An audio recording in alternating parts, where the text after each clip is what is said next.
So for Wild Isolation Day 62, I wanted to talk about mental health.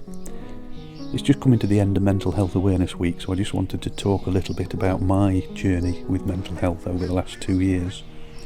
I recently fought cancer for about 12 months, and during the sort of post-diagnosis period, wildlife helped me so much.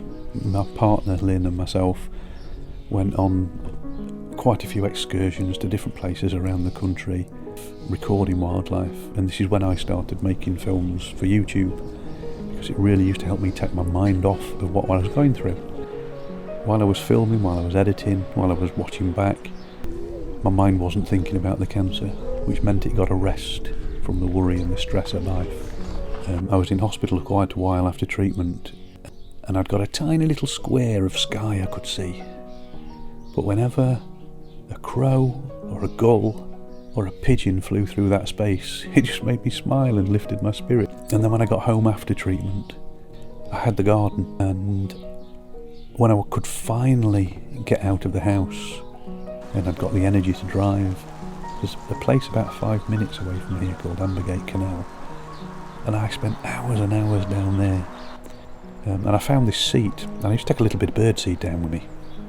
I'd spread it on the top of this wall, and I was visited at really close quarters by chaffinches, blue tits, great tits, coal tits, long-tailed tits, robins, and even a bank vole came to visit me on a regular basis.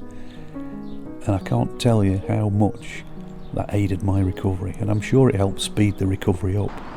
And I think once I get out of lockdown now, in about another 4 or 5 weeks' time, that's the first place I'm going to head. Anyway, that's a little bit of my story in 2 minutes, just to try and explain how I coped and how I used wildlife to aid my mental health during a difficult time. Anyway, time for me to stop rabbiting on.